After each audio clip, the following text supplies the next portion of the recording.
सभी को नमस्ते, प्रणाम, सत श्री अकाल मित्रों। भगवान धन्वंतरि की कृपा से आज की क्लास आरंभ करते हैं और आज हम पढ़ेंगे अस्थि धातु मज्जा धातु को मजबूत कैसे बनाएं।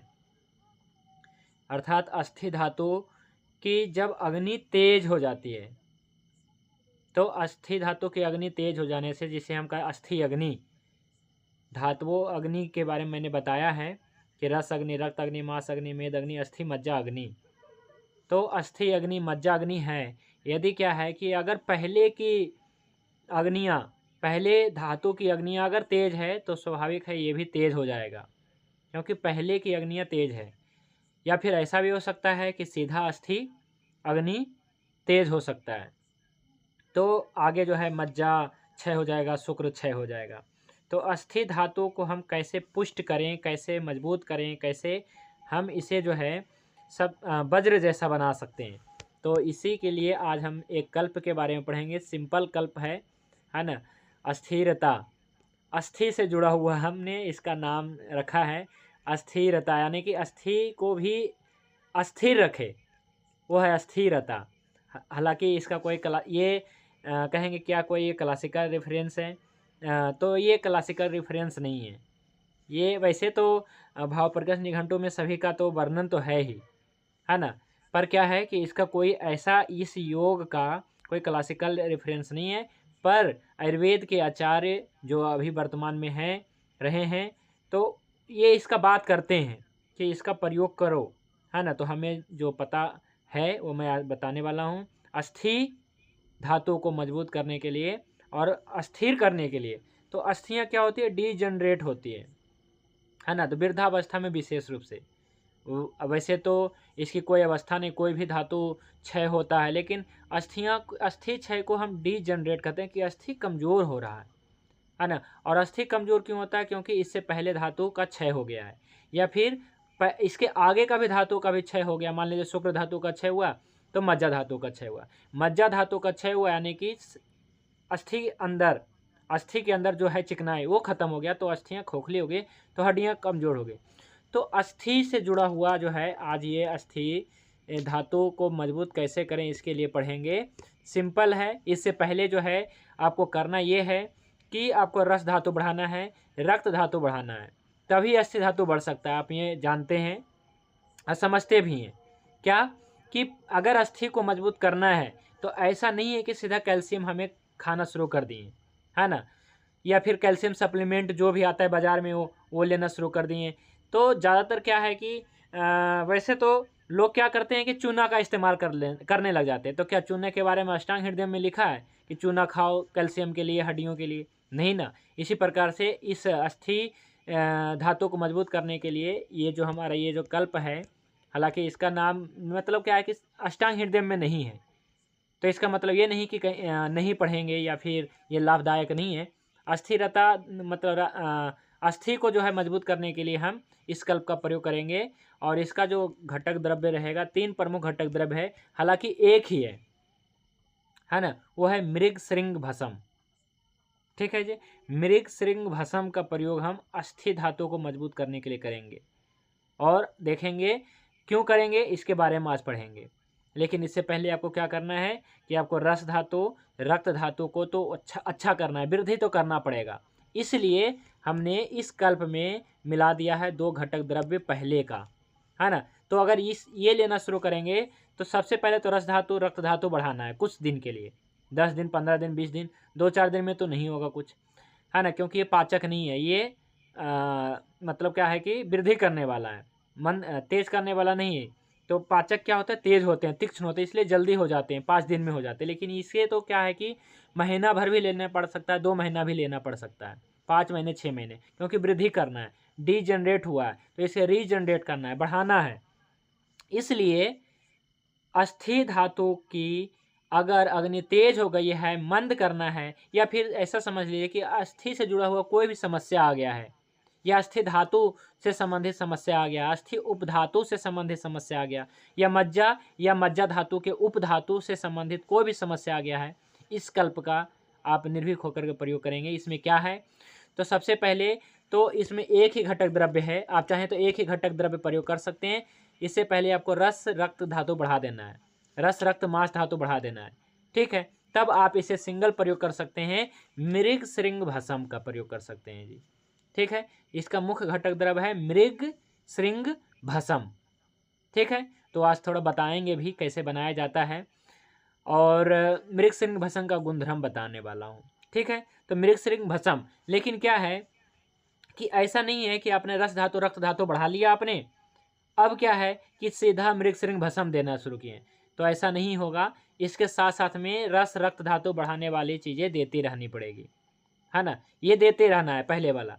तो इसलिए क्या है कि अलग से लेना ना पड़े, इसलिए हमने इसका पूरा एक योग ही बना दिया है। तो ज़्यादातर मैं यही चलाता हूँ, और क्या है कि ये काम हो जाता है, रस रक्त आदि धातु को बढ़ाने के लिए अलग से देना नहीं पड़ता है। तो इसके लिए हमने विद्रुम और किट जो हमने पहले देखा था, जो जीवन राज जो पहले हमने एक कल्प पढ़ाया था उसमें है ना। रस का काम है प्रेरण करना, रक्त का काम है जीवन देना, इसलिए उसका नाम जीवन राज रखा था, है ना। वो हमने नाम सार्थकता, नाम की सार्थकता, कल्प की सार्थकता समझना बहुत जरूरी है। आज ये अस्थिरता, है ना, अस्थिर धातु को क्या करता है, अस्थिर करता है, यानी कि कई ऐसा होता है अस्थियाँ कमज़ोर हो जाती है, अस्थियाँ कमज़ोर हो जाती है, तो अस्थियों को मजबूत बनाने के लिए इस कल्प का हम प्रयोग करेंगे, ठीक है।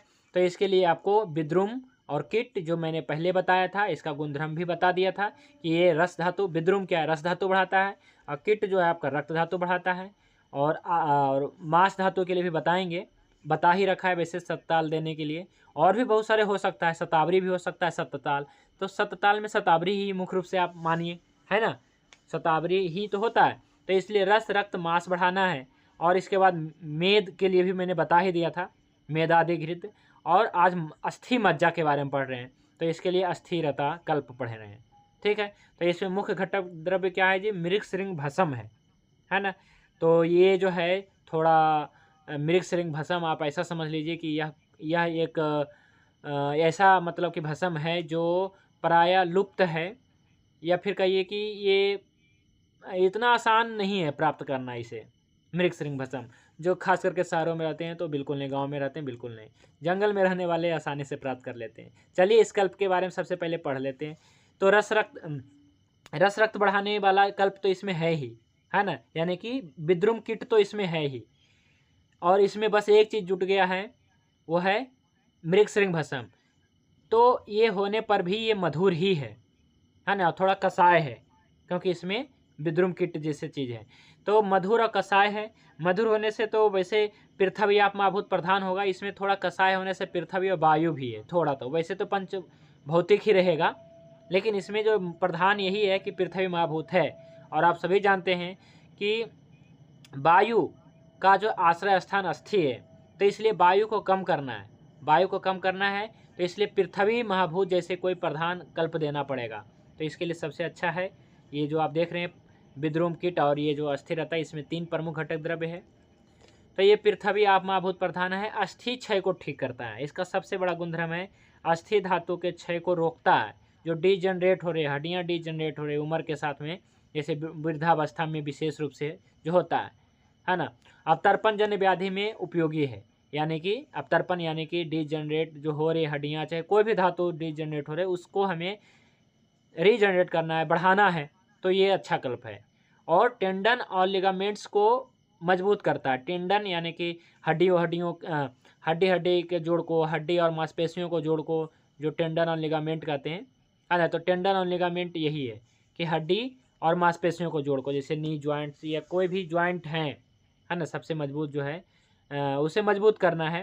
तो नी ज्वाइंट हो, चाहे एल्बो ज्वाइंट हो, चाहे बैक पीछे का जो भी रीढ़ की हड्डी हो, ये सब ज्वाइंट्स जो हैं यानी टेंडन और लिगामेंट्स को तो अच्छा करता है, मजबूत करता है, क्योंकि ये जो पृथ्वी महाभूत प्रधान है, ऑस्टियोपोरोसिस को रोकता है, यानी कि अस्थियाँ जो क्षय हो रही है इसे रोकता है, क्योंकि ये पृथ्वी महाभूत प्रधान है। और यह कैल्शियम का भी एक स्रोत है ना। मृग श्रृंग क्या है जी, कैल्शियम का महास्रोत है, ठीक है।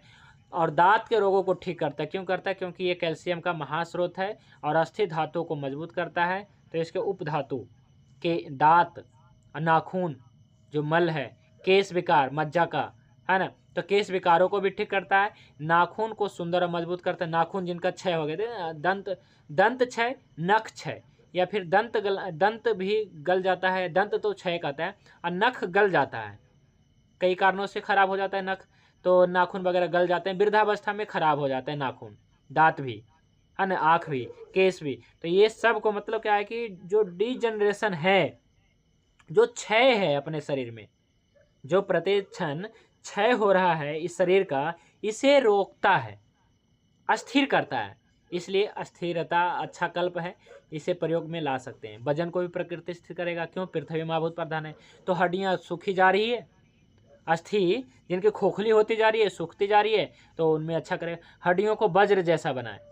आपने शायद सुना होगा दधीची ऋषि, दधीची ऋषि का हड्डियां वज्र, उन्हीं के हड्डियों से वज्र बनाया गया था। और वज्र को माना जाता है सबसे मजबूत हथियार माना जाता है ना, वज्र। और अस्थि से ही बनाया गया था वज्र। और भी गांडीव, और भी कोई धनुष था जो राम भगवान ने तोड़ा था। ये सब कहा गया है कि अस्थि से बनाया गया था, दधीची ऋषि के अस्थि से। तो दधीची ऋषि भी थे ना, ये आयुर्वेद परंपरा वाले वैद्य थे, जहाँ तक हमें मालूम है दधीची ऋषि के बारे में। इनके जो वंश जो था, मैं कल बताऊंगा देखकर, कि जो दधीची ऋषि थे, इनका जो शायद इनके वंश में या इनके ही कुल में जीवक ऋषि पैदा हुए थे। जीवक ऐसा कुछ मैं थोड़ा बहुत जानता हूँ ये, लेकिन आयुर्वेद परंपरा वाले कुल में से थे दधीची ऋषि। इनकी हड्डियाँ से मतलब कि बहुत सारे हड्डियाँ बहुत मजबूत थी दधीची ऋषि का। चलिए कोई बात नहीं, वज्र जैसा बनाएगा हड्डियाँ, मैंने हड्डियों को वज्र जैसा बनाने कहने का मतलब है कि हड्डियाँ मजबूत करेगा ये कल्प जो है ना, स्थिरता है, हड्डियों को मजबूत करेगा। और रस रक्त तो बढ़ाएगा ही, क्योंकि इसमें विद्रुम किट और ये है मृगश्रृंग भस्म। तो रस रक्त आदि धातुओं को बढ़ाएगा। अर्थराइटिस मतलब कौन सी अर्थराइटिस?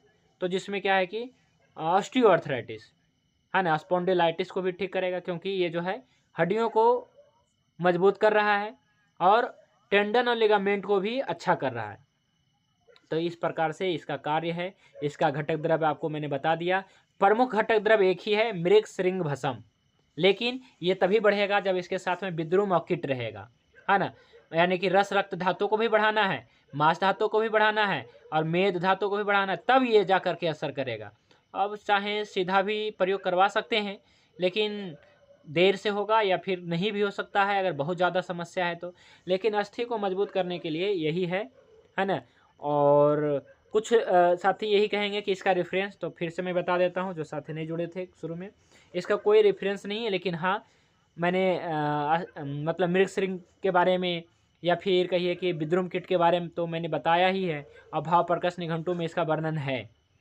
तो इसका यही इस कहने का मतलब ये है कि अस्थि क्षय में क्या करते हैं, चूना को शोधित करके देते हैं कि नहीं देते हैं, कौन कौन देते हैं, है ना। बहुत सारे वैद्य या बहुत सारे ऐसे पेशेंट होंगे जो सेवन करते हैं, फिर वहाँ पे लिख देते हैं चूना के सेवन के साथ में कि वो सेवन नहीं कर सकते हैं वो व्यक्ति जिनको पथरी हो जाता है या जिनको कैल्शियम डाइजेस्ट नहीं होता है, उसका सेवन नहीं करें, तो नहीं करते हैं। तो क्या इस चूने का सेवन के बारे में कहीं अष्टांग हृदय में वर्णन है, भाव प्रकाश में वर्णन है, गुणधर्म तो है वैसे, लेकिन अष्टांग हृदय में, चरक संहिता में नहीं है। इसी प्रकार से इस कल्प के बारे में वर्णन नहीं है, मृगश्रृंग भस्म के बारे में नहीं कहा गया। लेकिन हाँ कुछ कहीं कहीं जो मतलब मैंने जो बताया आयुर्वेद के जो आचार्य हैं और वह सिद्ध योग संग्रह में इसका वर्णन किया गया है मृगश्रृंग का, है ना, मृगश्रृंग। तो इसमें मुख्य घटक द्रव्य यही है, मृगश्रृंग। तो सबसे पहली बात तो विद्रुम और किट आपको मैंने बता ही दिया है, पढ़ा ही दिया कैसे बनता है, ये सब मैंने बताया ही है। और प्रायः बनाना इसे तो बनाना नहीं है, बस प्राप्त कर लेना है। बाकी जो वैद्य हैं इसे कोशिश करेंगे बनाने का, बाकी जो साधारण लोग हैं इसे प्राप्त करें सीधा वैद्यों से। अब आज हम पढ़ते हैं मृगश्रृंग। मृगश्रृंग क्या है? मधुर और तिक्त है। मृग मतलब आपने देखा होगा, मृग बरसिंघा भी, सांभर, मृग यानी कि हिरन, हरिन जिसको कहते हैं वो, उसी की बात कर रहे हैं यहाँ पे, ठीक है। उसका जो सींग होता है उससे बनेगा, जो क्या है मधुर होता है, तिक्त होता है। और पृथ्वी आप महाभूत प्रधान है, वैसे आकाश महाभूत भी कुछ है इसमें, तो पृथ्वी और आकाश महाभूत कुछ इसमें पाया जाता है ना। और अस्थि मज्जा धातु बल्य है यानी कि अस्थि धातु, मज्जा धातु को बल देने वाला है, और दंत, नख, केश को मजबूत करने वाला है, केवल और केवल ये। लेकिन इससे पहले हमें क्या करना होता है, रस रक्त को भी बढ़ाना है, इसलिए विद्रुम और कीट का प्रयोग करना है, जो पहले कल मैंने बताया था, है ना। तो इस प्रकार से क्या होता है, कैसे बनाया जाता है कुछ बताता हूँ। वैसे बनाना नहीं है किसी को, है ना, क्योंकि ये जो है अपराध भी, गैर कानूनी भी है ना, भारत जैसे देश में। हालांकि विदेश में तो वैसे कोई दिक्कत नहीं है, और ये शहर में, गांव में तो नहीं संभव है, ये जंगल में रहने वाले ही कर सकते हैं। तो क्या है कि जो आदिवासी लोग होते हैं उनको मिल जाता है, या फिर जो जंगल में रहते हैं, तो जहाँ पे वैसे भी हिरन वगैरह, जहाँ पे बरसिंघा वगैरह रहता है जंगल में, तो वैसे भी जो बरसिंघा होता है उसका ये क्या होता है कि उसके बहुत सारे सींग होते, बड़े बड़े सींग होते हैं, तो पेड़ में कई बार झाड़ी वगैरह में फंस जाते हैं, या तोड़ते भी हैं वो, है ना। जैसे सांप क्या होते हैं, अपने केचुली के मतलब निकालते हैं कि नहीं, इसी प्रकार से बरसिंघा जो है शायद निकालता भी है, हमें इसके बारे में आइडिया नहीं है। जो अभी स्क्रीन पे है ये बरसिंघा का नहीं है, ये सांभर का है, या फिर सांभर का ही है, हाँ। ऐसा जो मतलब हमें ये जो है लगभग 10 से 15 साल पुराने ये मृग श्रृंग है ये, है ना। तो मृग का ले सकते हैं, हिरन का ले सकते हैं, सांभर का ले सकते हैं, बरसिंघा का ले सकते हैं, सिंग लेना है बस। और ये बहुत ज़्यादा वज्र होता है, पुराने ज़माने में इसका हथियार बनाया जाता था, है ना। क्योंकि अब क्या है कि हिरन को मारना अपराध है, इस कारण से इसको क्या है कि बहुत सारे फर्म से बनाना ही बंद कर दिया, नहीं मिलता है इस कारण से। लेकिन जो जंगल में रहते हैं उनको मिलता है, उस वैद्य को, है ना, वो बनाते हैं। तो बनाने का क्या तरीका है, इसको पहले पढ़िए, फिर हम बताते हैं इसका गुणधर्म और कैसे कार्य करता है। पढ़िए यहाँ पे भस्म विधि।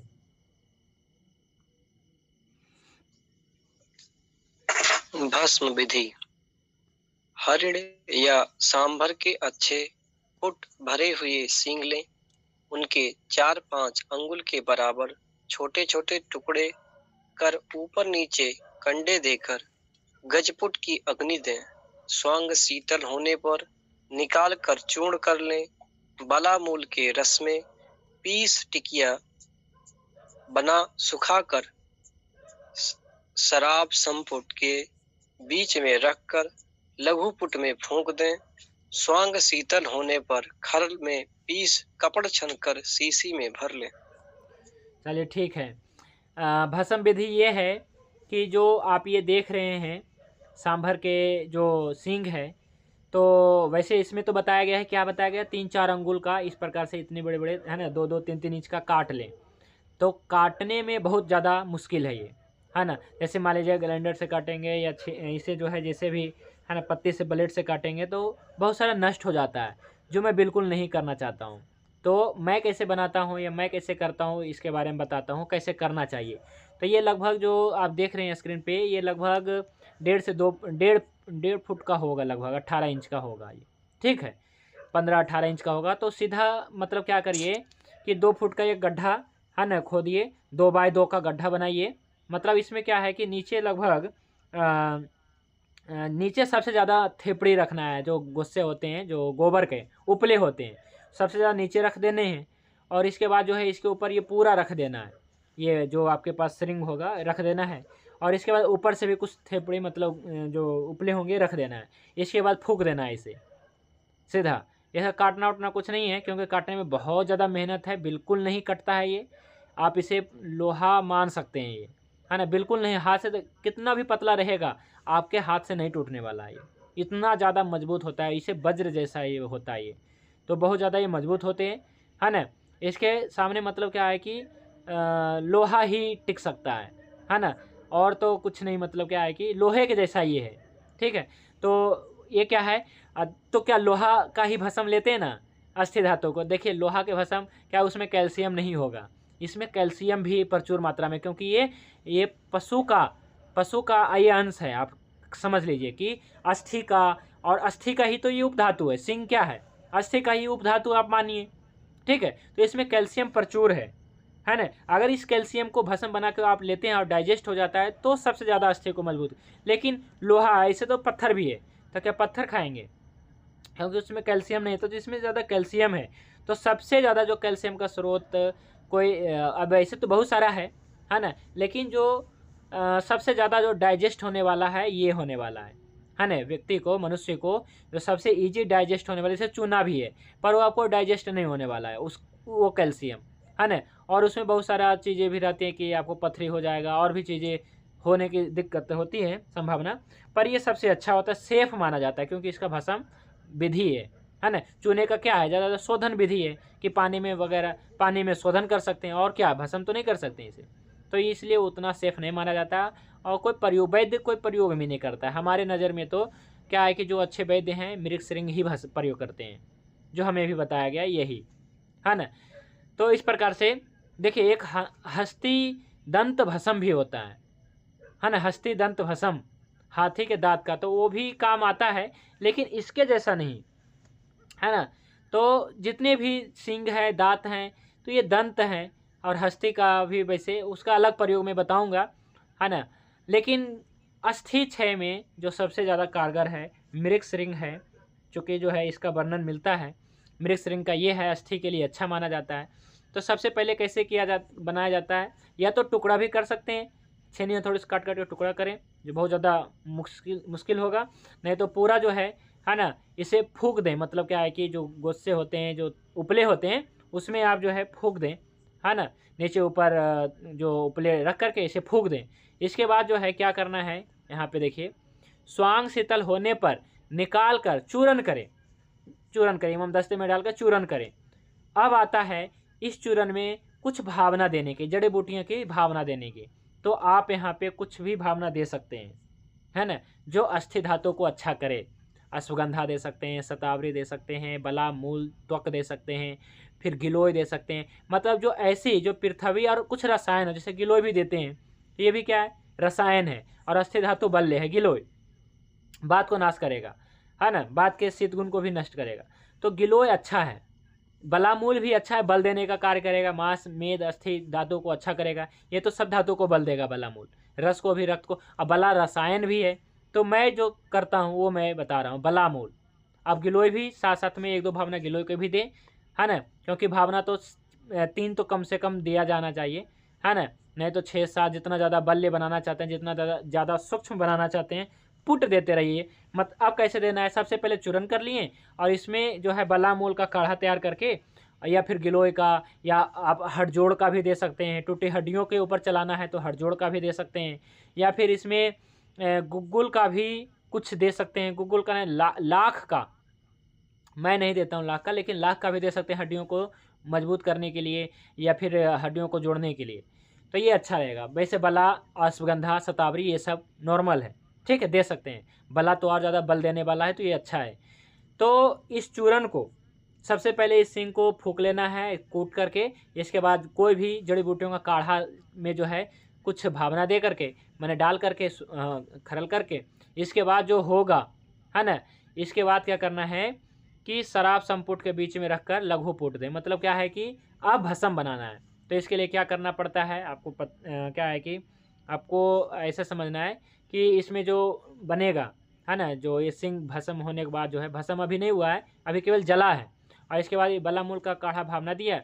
इसके बाद जो भी होगा, है ना, आप एक बर्तन में, मिट्टी के बर्तन में, मिट्टी के कोई भी इतना सा छोटा सा होता है ना, या फिर 2 जो है 2 तरफ जो मटके के ऊपर जो ढक्कन होते हैं, इसके बीच में रख करके, ऊपर से और दूसरे मटके के रख करके, बीच में जो है कपड़ा मिट्टी करके, अब क्या है फिर से जो है उसी प्रकार से उपले की आग में डालना है, तब जा करके यह जो है भस्म बनेगा, सफ़ेद भस्म बनेगा, ठीक है। तो मैं इसका वीडियो शेयर करूंगा, आप सभी लोग देखिएगा, ठीक है। मैं एक वीडियो शेयर कर दूंगा बनाने के ऊपर, ठीक है, कैसे बनाया जाता है। तो ऐसे ही बनाना होता है, जिनके पास जो जंगल में रहने वाले वैद्य हैं, आदिवासी हैं, उनको ये प्राप्त होता है। तो मुझे ये आदिवासी से प्राप्त हुआ था, उसके पास 10-15 साल से रखा हुआ था, है ना। जैसे क्या है कि जंगल में तो मिल सकता है ना। तो मतलब क्या है कि बरसिंघा का, सांभर का, हिरन का, मृग जिसको कहते हैं, तो मृग श्रृंग भस्म, मृग श्रृंग भस्म। अब जो है एक इसमें अच्छी बात कहूँ या बुरी बात कहूँ, ये मैं बता देता हूँ। ब्यास कंपनी का और भी 1-2 कंपनी का शायद आता है, पर उसका प्रयोग में नहीं कर सकते। इसका एक कारण है, क्योंकि जो बनाता है ना, तो उसमें जो भावना देता है एलोवेरा का देता है, सारी कंपनी, जितनी भी कंपनी मैंने देखा है, हालांकि मैंने अभी तक प्रयोग नहीं किया कंपनियों का, क्योंकि मुझे अस्थि धातु के ऊपर कार्य करना है, तो हमें इसको ऐसा ही भस्म बनाना है। लेकिन जो कंपनियां होती है तो वो जो है एलोवेरा का रस में भावना दे करके बनाता है, तो वो क्या होता है, वो श्रृंग भस्म, कंपनियों का जो श्रृंग भस्म है वो केवल और केवल श्वास, कास, प्रतिसाय, नजला, जुकाम, माने जो बलगम वाली खांसी वगैरह होता है, राजक्षमा, उसमें प्रयोग करने लायक है। वो निमोनिया, बच्चों के निमोनिया वगैरह जो होता है उसमें प्रयोग करने लायक होगा बाजार वाला, ठीक है। पर मैं ऐसा बनाता ही नहीं हूँ। मैं बनाता हूँ अस्थि धातु को लेकर के, इसमें एक अच्छा कैल्शियम है, इस कैल्शियम को कैसे डाइजेस्ट हो पाए मनुष्य में, है ना, अस्थि क्षय को कैसे रोके, तो इसको मैं ध्यान में रख करके मैं इस प्रकार से बनाता हूँ। क्यों? क्योंकि मुझे जो है श्वास के लिए तो मैं दूसरे प्रयोग भी कर लूँगा, लेकिन मुझे अस्थि के लिए तो जो बाजार की देखेंगे कंपनियाँ, तो ब्यास एक कंपनी है, आप जानते होंगे, तो वो बनाता है, और भी शायद बैद्यनाथ भी हो सकता है बनाता हो श्रृंग भस्म, पर उसका प्रयोग नहीं करना है, इससे बढ़िया करना ही नहीं है ना। कुछ और इसके उपाय मैं बता देता हूँ, है ना, तो ये करना है। लेकिन जो सबसे ज़्यादा, है ना, जो सबसे ज़्यादा प्रभावशाली है अस्थि क्षय में, वो श्रृंग है। श्रृंग के अलावा और कोई नहीं है। एक और कंपनी है दूध पपेश्वर, उसका आप अस्थि पोषक बटी ले सकते हैं, पर वो जो है अंडे का बनाया जाता है जी, है ना। तो कहेंगे कि भाई जी ये भी क्या है कि नॉन वेज है, वो भी नॉन वेज है, मतलब वो फिर भी मतलब मुर्गे का अंडे होता है ना, उसके ऊपर कवर जो होता है उसका बनाया जाता है जी। इसको कुक्कुटांडक भस्म कहा जाता है ना। तो उसका जो अस्थि पोषक बटी किस कंपनी का है, दूध पपेश्वर का, आप सर्च करिएगा। तो अगर वो लेना चाहते हैं तो ले सकते हैं। अभी शायद स्क्रीन पे शेयर हो रहा है श्रृंग भस्म, गौतम जैन जी कर रहे हैं प्रेजेंट, है ना, श्रृंग भस्म को। तो बिल्कुल श्रृंग भस्म जो है आप निमोनिया में ही प्रयोग करते होंगे, ना कि अस्थि धातु में। आज तक कोई अगर प्रयोग किए हैं तो हैंड रेज करके बताइए, है ना, किस में प्रयोग करते हैं जी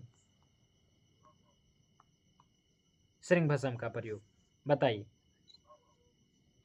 हाँ जी सर, श्वास कास में निमोनिया में प्रयोग करता हूँ, में प्रयोग करते हैं, क्योंकि बनाया ही जाता है ना वैसा, इसलिए कफ के विकार। जी गौतम जैन जी, आपका क्या है? हाँ जी सर, मैं बनाता हूँ ना, घर में बनाता हूँ अपने, तो मैं उसका कंटकारी हो गया, वासा हो गया, ठीक है, श्वास से संबंधित आप डालते हैं, मतलब जो उसी के भावना डालते हैं जो आप जिस बीमारी में प्रयोग करना चाहते हैं। तो बस आप उसमें क्या है कि बस आप बला मूल का डालिए, अश्वगंधा का, शतावरी का, इस प्रकार से डालिए। आपके अस्थि धातु क्षय में सबसे उत्तम ये मेडिसिन आप मानिए, ठीक है जी। गौतम जैन जी आप बताइए ना, आप किस में प्रयोग करते हैं?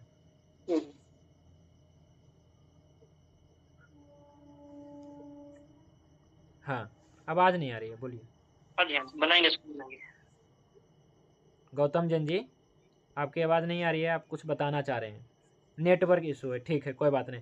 तो वैद्य मुकेश जी आप भी कुछ बताना चाहते हैं इस मृग श्रृंग के बारे में, तो बता दीजिए। श्वास कास में कैसे क्या क्या करते हैं वो थोड़ा सा संक्षेप में बता दीजिए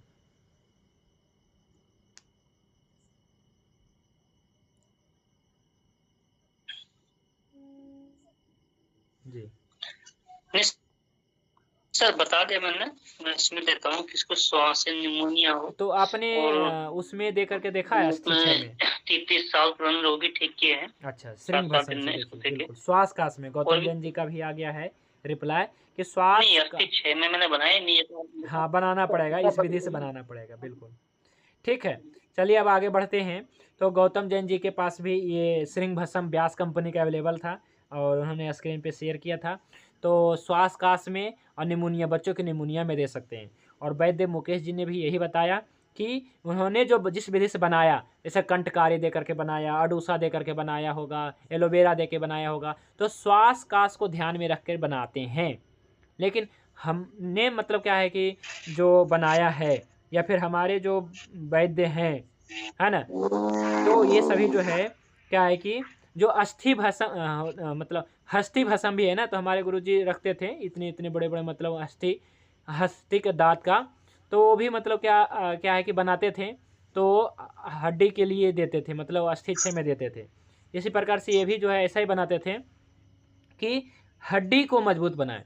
तो इसमें जो है आपका बलामूल, अश्वगंधा, शतावरी, गिलोय, हड़जोड़ ऐसा या फिर लाक्षा, ऐसे कोई भी जड़ी बूटियों की भावना दे करके आप जब बनाएंगे तो ये 100% अस्थि धातु के ऊपर कार्य करेगा। वैसे भी कर रहा होगा, लेकिन अब जो है सबसे ज़्यादा कार्य करेगा, है ना।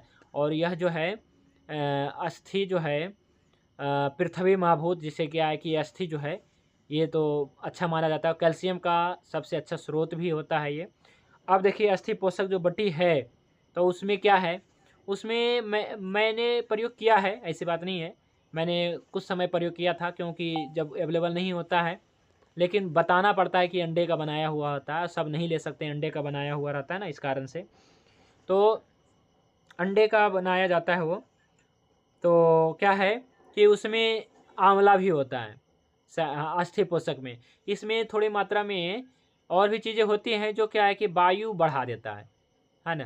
हालांकि ये कुकुटांडव भस्म जो है, या फिर आप ऐसा समझिए कि जो आपका अस्थि पोषक बटी है, टोटल मतलब जो किस कंपनी का है, दूध पपेश्वर कंपनी का अस्थि पोषक बटी, तो अस्थि को पोषण देगा केवल कैल्शियम के दृष्टिकोण से देगा कि हाँ ये इसमें जो कैल्शियम है, मुर्गे के अंडे का जो है ना, अंडे का जो कवर होता है वो भी पता नहीं देसी का है या फिर ये पोल्ट्री का है ना। पोल्ट्री मुर्गे का रहेगा तो फिर लाभ नहीं करेगा हमारे ख्याल से, है ना।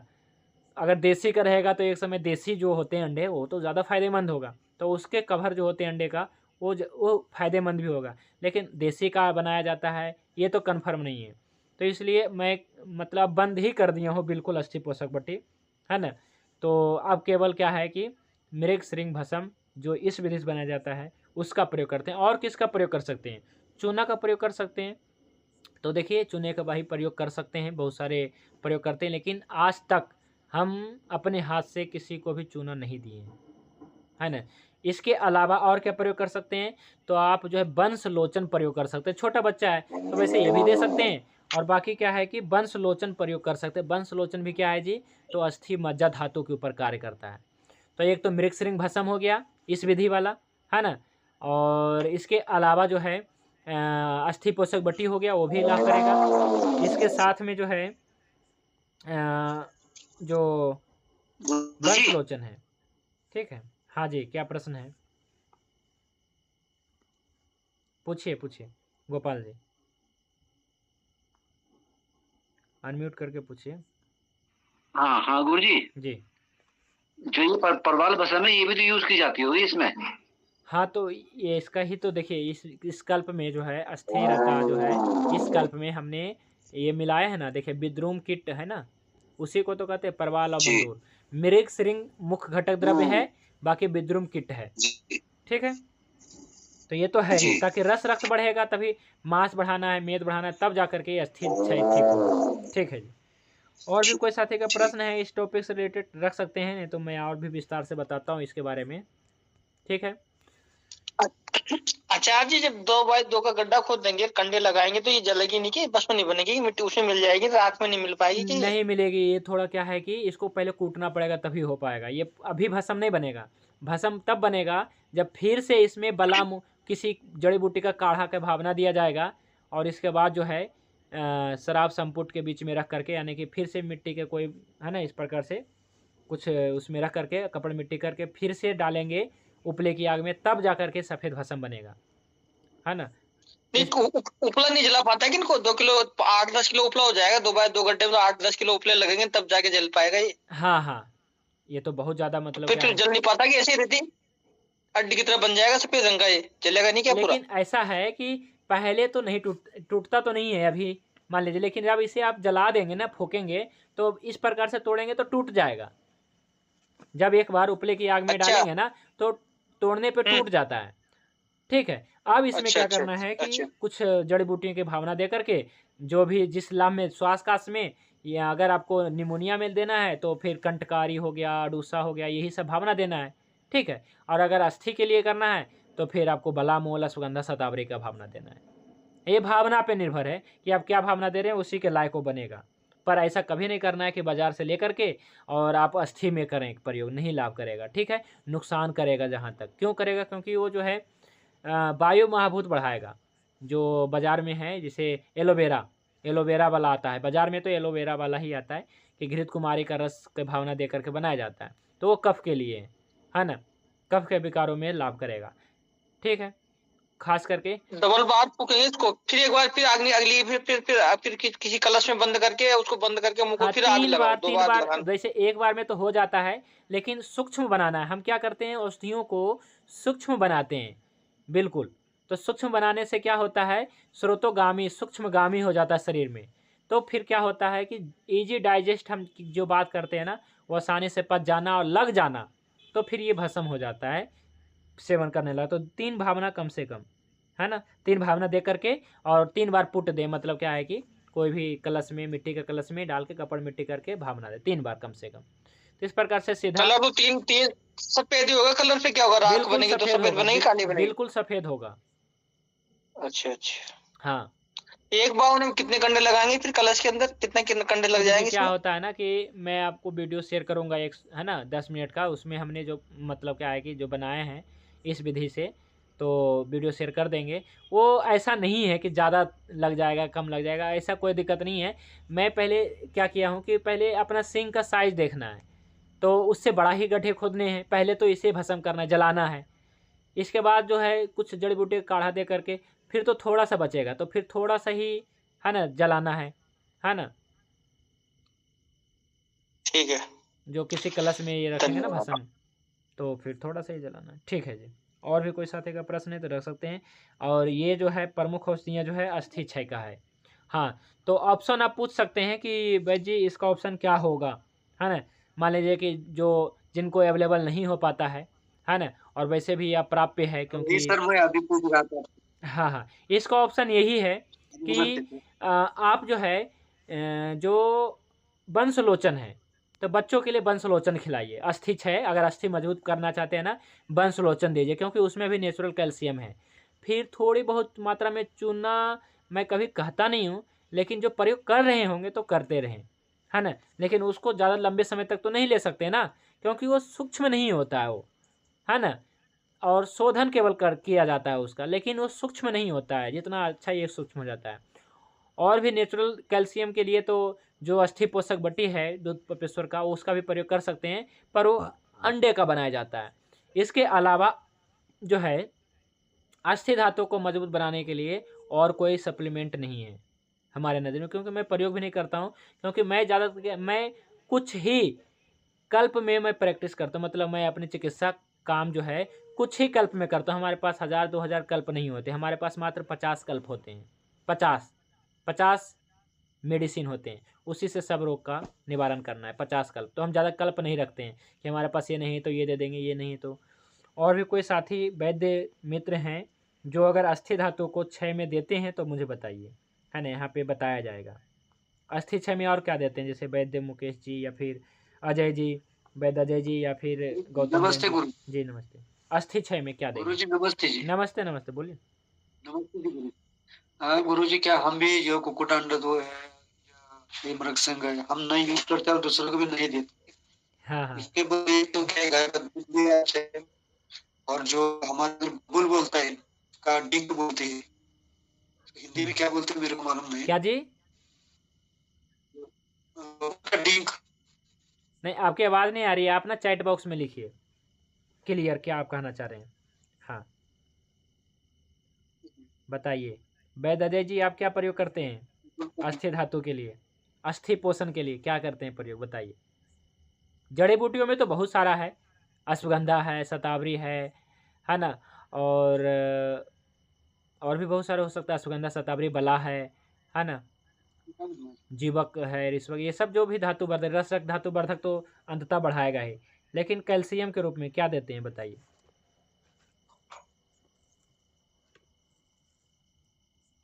हाँ जी, गुरु जी को नमस्कार। नमस्ते। हम गुरु जी थोड़ा पानी लेने चले गए, सुन नहीं पाए। अच्छा, ये सिंह जो है ना हमारे पास नहीं, भी है। मैं ये नहीं कह रहा हूँ सिंह है कि नहीं आपके पास हाँ। मैं ये कह रहा हूँ कि कैल्शियम के लिए या फिर नेचुरल कैल्शियम सप्लीमेंट के रूप में अस्थि धातु को क्षय को रोकने के लिए क्या देते हैं। इसके लिए चूना पानी यूज करते हैं, चूना पानी लाइम यूज करते वाटर। हैं। अच्छा अच्छा, लाइम। जी अच्छा जी ठीक है ठीक है। चूना, चूना के अलावा कोई जड़ी बूटी में या कोई भस्म के रूप में कुछ? चूना शंख पानी भस्म से देते हैं। कई गुना ये सर्वश्रेष्ठ होगा ये साबित अस्थि। ठीक है। ये मृगश्रृंग भस्म। कुकुटान तक भस्म।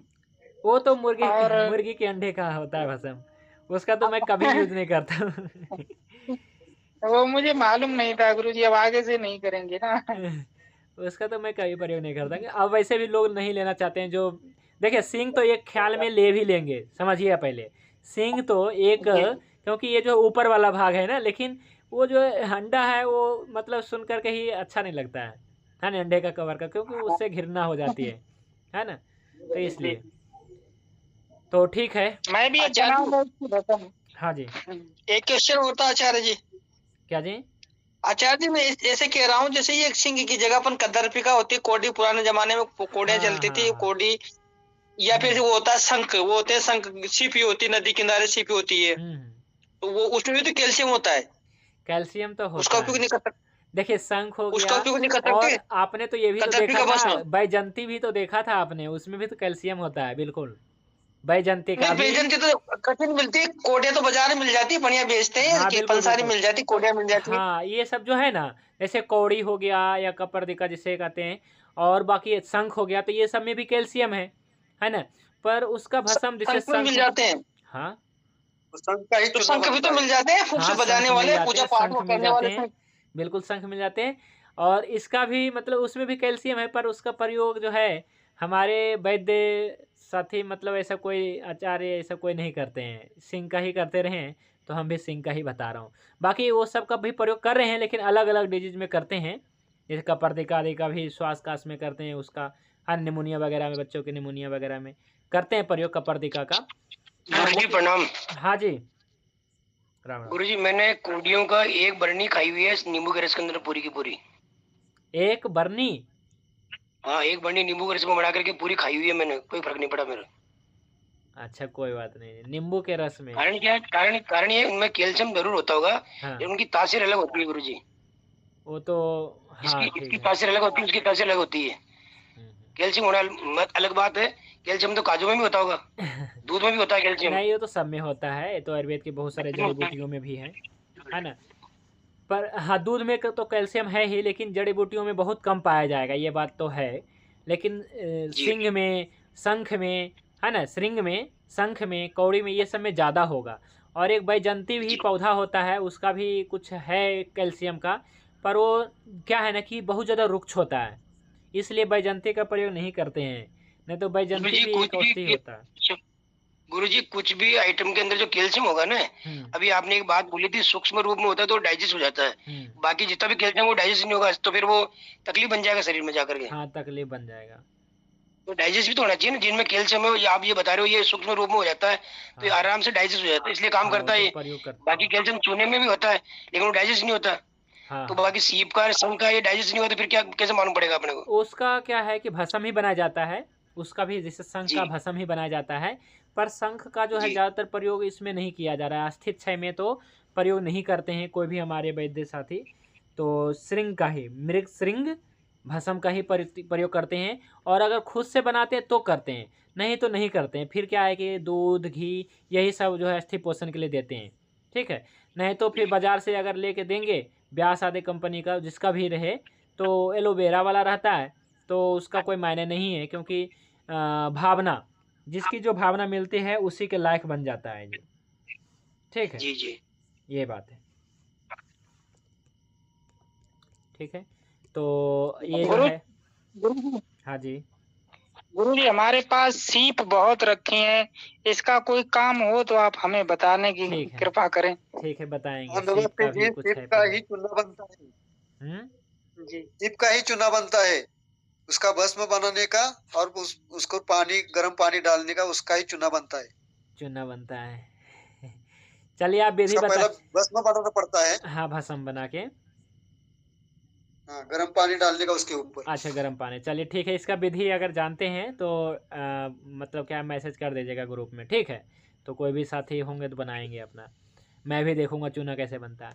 तो मधुर एवं कसाय रस प्रधान है। वैसे तो मधुर है ये, है ना, लेकिन इसमें पहले जो आपको मैंने बताया था विद्रुम किट भी है। वैसे पृथ्वी महाभूत ये प्रधान है, और अस्थि को पृथ्वी महाभूत प्रधान ही चीज़ चाहिए। ठीक है, अस्थि को पृथ्वी महाभूत प्रधान ही चाहिए। और अस्थि क्षय को विशेष रूप से ये ठीक करने वाला कल्प है। अब तर्पणजन्य व्याधि में टेंडन लिगामेंट को मजबूत करेगा, खास करके लिगामेंट्स को। ऑस्टियोपोरोसिस को रोकता है, जो अस्थि क्षय हो रहा है, डिजनरेट हो रही अस्थियाँ, इसको रोकता है।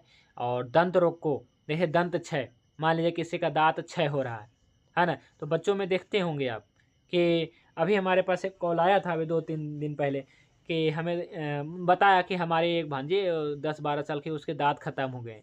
क्या हो गया, तो कुछ ज़्यादा खाता होगा, या दोषज, दो ही कारण है, या तो दोषज होगा या तो अगंतुज होगा। दोषज मतलब क्या है कि आपका इसका रस, रक्त, मांस, मेद, अस्थि, मज्जा, अस्थि धातु क्षय हो गया, इस कारण से दांत खराब हो गया। अगंतुज यही रहेगा कि बहुत ज़्यादा मीठा पसंद करता होगा बच्चा, चॉकलेट, कैंडी ये सब खाता होगा, तो इस कारण से दांत खराब हो गए। तो 2 कारण है। तो मैंने कहा कारण बताओ, तो कहा कारण नहीं पता, बस हमें ये पता है कि हमारे भांजे के दांत खराब हो गए, एक कारण बताओ। तो अभी तक नहीं बताया, इसलिए जो भी कारण रहे, तो इसमें आप अस्थि धातु को मजबूत करने के लिए रस, रक्त, मांस, मेद, अस्थि यानी कि मृग सिरिंग भस्म का प्रयोग कर सकते हैं, करना ही है। बाकी कोई अपना एक हर्बल दंत मंजन आदि यूज करवाएं दांत क्षय में, पर दंत रोगों में ये विशेष रूप से उपयोगी है। मान लीजिए कि असमय दांत खराब हो गए, कमज़ोर हो गए, हिलने लगे, इस प्रकार से दंत क्षय होने लगे, है ना, दांतों का क्षय होने लगा, दांत आधा आधा टूटने लगा, तो फिर इसमें आप जो है इस कल्प का प्रयोग अच्छे तरीके से कर सकते हैं। ठीक है। हाँ, पॉइजनिंग फूड भी एक कारण है, तो कारण तो है ही, है ना, केमिकल युक्त जो है ना, इनऑर्गेनिक जो खाते हैं तो दंत क्षय करेगा। नाखून को भी सुंदर मजबूत करता है। केश विकारों को, जैसे मैंने बताया था, अस्थि धातु मजबूत होगा, मज्जा मजबूत होगा, तो मज्जा धातु का उपधातु मान लीजिए, या अस्थि धातु का मल मान लीजिए, केश वगैरह भी अच्छे होते हैं। ठीक है, तो केश विकारों को भी ठीक करेगा। तो टोटल आप ऐसा समझ लीजिए कुल मिलाकर के कि पैकेजिंग फूड भी एक कारण होता है जी। हाँ, पैकेजिंग फूड यानी कि जो पैक्ड फूड है ना, तो ये सब तो जो भी है तेज महाभूत बढ़ाने वाला है, तो दंत क्षय करेगा ही। तो इस कारण से क्या है कि ये जो कल्प है, इसमें से मुख्य घटक आपको मैंने बता दिया कि इसे मृग है, मृग सिरिंग भस्म है, विद्रुम किट है, बस, है ना, 3 इसमें घटक द्रव्य है।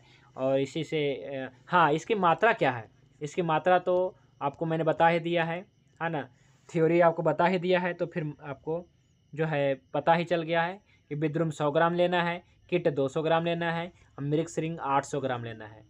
आप एक बार बना लेंगे, मतलब कि सालों साल इसका प्रयोग कर सकते हैं, क्योंकि ये मात्र 125 mg देना है जी, है ना। अगर इतना 800 mg तो भस्म नहीं बना पाएंगे कोई, तो मतलब क्या है कि आप 50 ग्राम विद्रुम, 100 ग्राम किट और 400 ग्राम मृग सिरिंग, है ना, इतना जितना भी, मतलब यही मतलब रहेगा, रेशियो रहेगा। तो क्या है कि इसका मात्रा है, तो मात्रा ये है जी कि 125 mg लेना है। मैं पुड़िया बनाता हूँ, पुड़िया मतलब 125 mg का रहता है, 100 mg का रहता है, और इसे सुबह शाम खाने के 30 मिनट के बाद देना है, यानी कि ब्यान काल में, क्योंकि संपूर्ण शरीर में अस्थि है, इस कारण से तो आपको जो है ब्यान काल में देना है, और 2 चम्मच दूध के साथ में देना है जी। ठीक है, 2 चम्मच दूध के साथ में देना है। 2 चम्मच दूध क्यों देना है, तो इसका कारण मैंने बता ही दिया है ना, दूध ही देना है, ये बात भी ध्यान रखना है, पानी नहीं देना है। ठीक है, पानी नहीं देना है। और ये किस में देना है जी, जिनका अस्थि क्षय हो गया है, जो दुबले पतले हैं, मोटे व्यक्ति को ये ज़्यादा लाभ नहीं करेगा। जिनको ऑस्टियोआर्थराइटिस है दे सकते हैं, ऑस्टियोआर्थराइटिस, ऑस्टियोपोरोसिस शुरू हो गया है, स्पॉन्डिलाइटिस है, तो अस्थि धातु बल्य है ये, तो इस कारण से क्या है कि ये खाने के 20-30 मिनट के बाद 2 चम्मच गौ दूध के साथ में देना है। ठीक है जी, क्लियर? गुरुजी इससे लंबाई बढ़ेगी क्या? ये तो आपने कुछ विशेष पूछ लिया। देना चाहिए, अस्थि धातु को अच्छा करता है, देना चाहिए, है ना, हाँ। देना चाहिए जी। हमने प्रयोग नहीं किया, लेकिन प्रयोग करेंगे अब, है ना। आप देखिए लॉन्ग टर्म में बढ़ेगा अस्थि, आप जो मानते हैं अस्थि क्षय, यानी कि जो बौनापन है तो अस्थि क्षय माने, तो आप अस्थि क्षय नहीं मानिए, तो डीएनए में है ना, जो बौनापन है तो डीएनए में है। पर हाँ, लॉन्ग टर्म में क्या है, अस्थियों को मजबूत करेगा और लॉन्ग करेगा ये, अस्थि धातु को ये बल्य है, ये बिल्कुल देना चाहिए जी। जैसे गुरुजी, जैसे मुझे शुक्र धातु बढ़ानी है, हाँ, तो पहले मतलब रस धातु बढ़ाएं, रस से फिर शुरू रक्त करें। धातु बढ़ाएं। हाँ, रस, रक्त, अच्छा, मांस, इसमें मेद, अस्थि सब बढ़ाते हुए क्रम से चलें। तो इसमें रस पाचक दिया जाएगा कि रस वर्धक?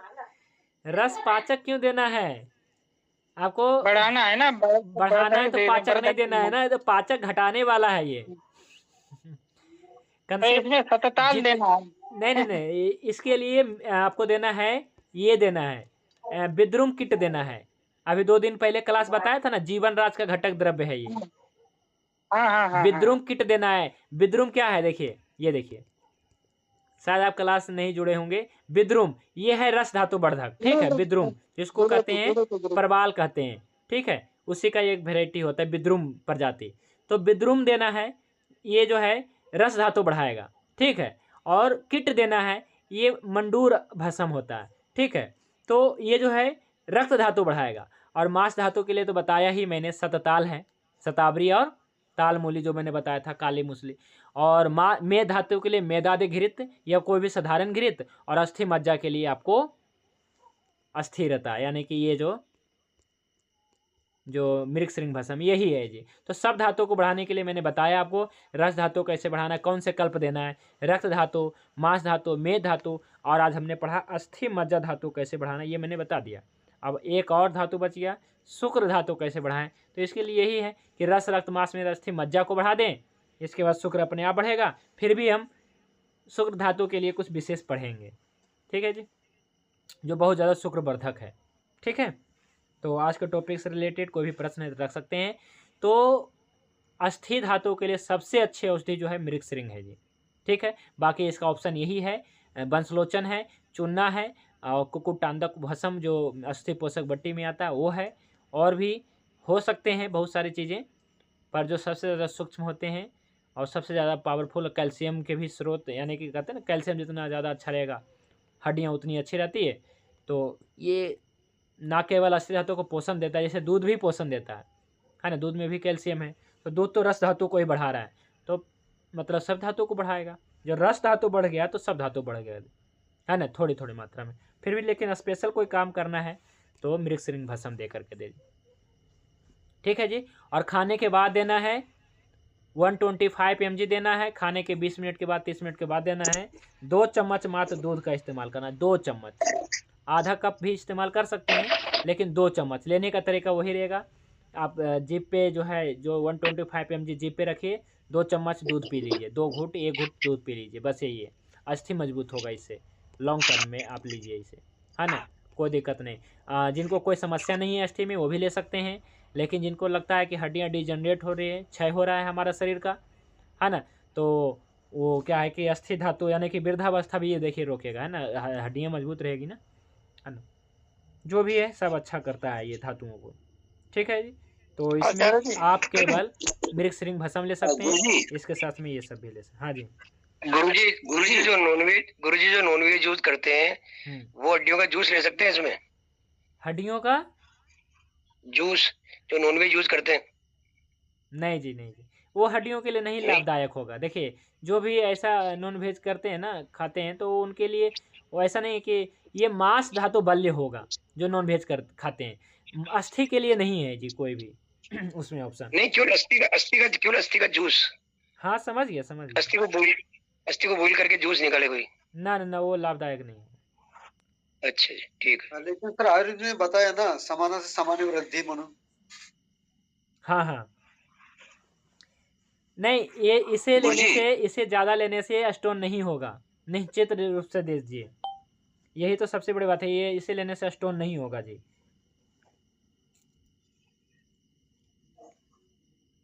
गुरुजी, हाँ जी गुरुजी, ये वंशलोचन की मात्रा हम कितनी रख सकते हैं अगर हम वंशलोचन देंगे इसमें? तो वंशलोचन तो क्वालिटी पे निर्भर है कि किस प्रकार का है। फिर भी आप बच्चों को दे सकते हैं 100 mg, बड़े को 200 mg तक दे सकते हैं। 100 mg? हाँ बस बस बस, अच्छा, बच्चों के वंशलोचन, ठीक है ना।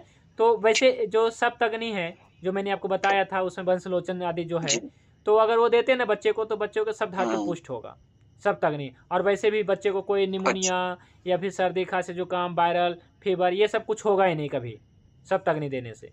ठीक है, वही दीजिए बच्चों के, तो वही दीजिए। बाकी जिनका हड्डियां डिजनरेट हो रही तो उनके लिए ये वाला कल्प था जी, अस्थिरता। ठीक है जी। और भी कोई प्रश्न है? राकेश कुमार वर्मा जी या फिर सिंधु चौरसिया जी, हाँ पूछिए। प्रणाम बैद जी।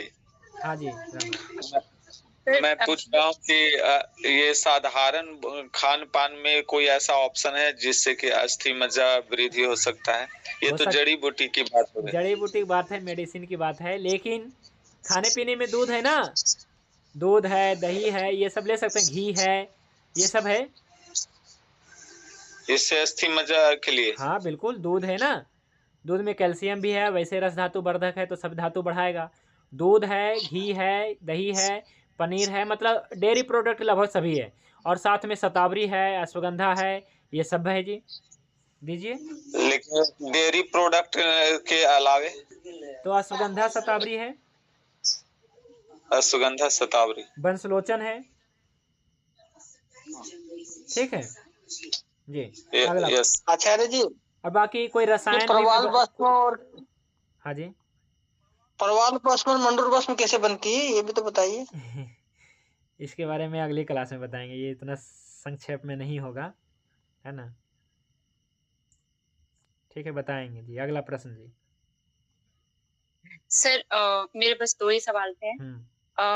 एक तो सर ये जो चूना का इस्तेमाल करते हैं तो वो कैसे कर सकते हैं? पानी में घोल के यूज करते हैं चूना वाला पानी? हाँ, चूना का पानी तैयार किया जाता है, इसके बारे में वैद अजय जी ना आपको ग्रुप में, व्हाट्सएप ग्रुप में डिटेल डाल देंगे कैसे बनाते हैं।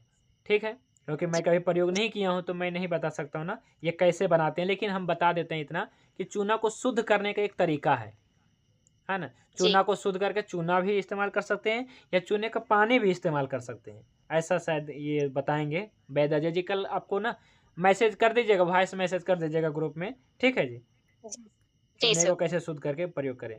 तो अस्थि धातु के लिए एक चीज़ और है, गुग्गुल भी है, और आपका जो है लाक्षा कहते हैं इसको, लाक्षा दे गुग्गुल, जो आप जानते होंगे, तो हड्डियों के लिए है वो। ठीक है, तो वो भी है जी। और सर जैसे कि मान लीजिए कि विटामिन डी की कमी है अगर ना, और सिर्फ इसका सेवन करते हैं तो वो बैलेंस हो जाए, जैसे हड्डियों की कमजोरी और बाकी जो दूसरी उसकी कमी की वजह से समस्याएं आती हैं।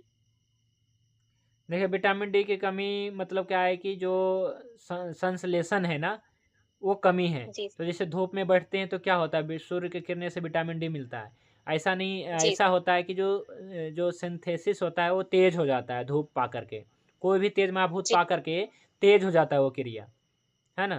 तो तेज महाभूत मिलता है ना, यानी कि सूर्य के सामने बैठने पे तेज महाभूत मिल रहा है ना हमें, तो इस कारण से जो सिंथेसिस होता है, जो प्रक्रिया है वो तेज हो जाती है ना। इस कारण से विटामिन डी और कैल्शियम वगैरह पूरा होता है ना। सब आज की समस्या मतलब मैक्सिमम लोग जो मेरे पास उनको विटामिन डी की कमी से सफर कर, क्योंकि धूप का आना। इसके लिए तो क्या है कि देखिए, ऐसा नहीं है कि केवल ये कल्प देंगे तो हो जाएगा, ठीक, लेकिन हाँ ये कल्प सर्वोत्तम औषधि होगा कैल्शियम और विटामिन डी के लिए ना, ये अच्छा औषधि कल्प है ये। ठीक है, मृगश्रृंग भस्म। और इसके साथ साथ में कोई धूप वगैरह तो लेना चाहिए, क्यों, जिससे क्या, नहीं तो फिर एक कल हम एक विशेष कल्प के बारे में पढ़ेंगे, कल या नेक्स्ट क्लास में जब भी होगा हम एक विशेष कल्प के बारे में पढ़ने वाले हैं। तो सूर्य की जी क्या है ना कि आजकल के शहरों में रहने लगे, तो इस कारण से शहर में धूप वगैरह बिल्कुल नहीं प्राप्त कर पाते हैं। तो इसका क्या ऑप्शन हो सकता है, क्योंकि धूप में बैठना भी अग्नि स्नान है जी। ठीक है, धूप में बैठना भी अग्नि स्नान है। तो अभी जो है मैं आपको, चूंकि अभी अग्नि टॉपिक ऐसा मान के चलिए चल रहा है, धातु और धातु अग्नि चल रहा है ना, तो हम आपको अग्नि स्नान बताएंगे। ठीक है, और ये नेक्स्ट क्लास में, मतलब कल या परसों के क्लास में हम बताएंगे अग्नि स्नान कैसे करें घर में, जो धूप नहीं ले पाते हैं, है ना। धूप में बैठेंगे तो आप ऐसा समझ लीजिए कि पूरा हो जाएगा, कम से कम आधा घंटा बैठना पड़ेगा। अग्नि स्नान में भी कम से कम 5 मिनट तो बैठना पड़ेगा, है ना। पर धूप सर्वोत्तम होगा, क्योंकि धूप में क्या है, आगे पीछे सब जगह, है ना। लेकिन अग्नि स्नान भी करें, अग्नि स्नान भी अच्छा ही होता है। ठीक है जी, धन्यवाद। ठीक है जी, तो आज के लिए बस इतना ही। आज हमने अस्थि धातु को, मज्जा धातु को मजबूत करने के लिए और आपके अस्थि क्षय को रोकने के लिए, आपके लिगामेंट्स को मजबूत बनाने के लिए, ऑस्टियोपोरोसिस को रोकने के लिए, हड्डियां डिजनरेट हो रही उसको रोकने के लिए, दंत क्षय को रोकने के लिए, नाखून विकार को दूर करने के लिए, केस विकार को दूर करने के लिए, वजन को बढ़ाने के लिए, या फिर हड्डियों को वज्र जैसा बनाने के लिए, रस रक्त आदि धातुओं को वृद्धि करने के लिए, आर्थराइटिस को ठीक करने के लिए, स्पॉन्डिलाइटिस जैसे ठीक करने के लिए हमने एक कल्प के बारे में पढ़ा, अस्थिरताराज, जिसमें क्या है कि मुख्य घटक द्रव्य है मृग श्रृंग भस्म, जो क्या है कि आपका बलामूल आदि जड़ी बूटियों डाल करके भावना दे करके जो मृग श्रृंग भस्म बनाई जाती है, उसका प्रयोग करने से अस्थि और मज्जा धातु मजबूत होता है। तो अब एक धातु के बारे में बच गया है, उसका नाम है शुक्र धातु। शुक्र धातु कैसे बढ़ाएं? तो इसके लिए आपको पहले रस रक्त मांस में अस्थि धातु के ऊपर कार्य करना पड़ेगा, ठीक है। फिर इसके बाद जो है कोई भी धातु को बढ़ाना है, बलवान बढ़ाना है, तो पाचक इस्तेमाल नहीं करना है ना। जो अभी चल रही है ना क्लास, अभी 2-4 दिनों से क्लास हुआ है, इसमें हमने आपको बताया था, है ना, रस धातु बढ़ाने के लिए रक्त धातु, ये इसका प्रयोग करना। पाचक देंगे धातु का क्षय होगा, है ना, क्योंकि तेज महाभूत प्रधान है, तेज होने से धातु क्षय होगा। अभी भी कुछ साथी कन्फ्यूज हैं इसमें, है ना, कि पाचक, क्योंकि इसमें रस पाचक आ गया तो रस धातु बढ़ा देगा, रक्त पाचक आ गया नहीं बढ़ाएगा, नहीं घटाएगा वो, है ना, क्योंकि पाचक है वो, पचाएगा, मेद पाचक, मेद बढ़ाएगा नहीं घटाएगा, ठीक है। तो इतना बस समझना है। तो आज के लिए बस इतना ही। और एक शिविर है हमारा 22 या 23 तारीख को रहेगा, तो कुछ साथी बाहर से आना चाहते हैं, तो इस कारण से भी, और हमारा शिविर भी रहेगा तो इस कारण से भी, है ना, क्लास नहीं हो पाएगा एक दिन, ठीक है। बाकी अपना क्लास इस प्रकार से। और यह जो है जो मृग श्रृंग भस्म है, इसका वीडियो मैं लाने वाला हूँ, शॉर्ट वीडियो लाऊंगा, आपके यूट्यूब चैनल पर डाल देंगे, देख लीजिएगा कैसे बनाते हैं हम, इस प्रकार से, ठीक है। शिविर का स्थान कौन सा आचार्य जी? वो अपने पास सागर में ही है, ठीक है। ओम ध्यो शांति अंतरिक्षम शांति पृथिवी शांति आपः शांति औषधयः शांति वनस्पतयः शांति विश्वदेवः शांति ब्रह्म शांति सर्वं शांति शांतिरेव शांति सामा शांतिरेधि। ओम शांति शांति शांति। सभी को नमस्ते, शुभ रात्रि। भगवान धन्वंतरि की कृपा सभी पे बने रहे। जय धन्वंतरि, जय आयुर्वेद।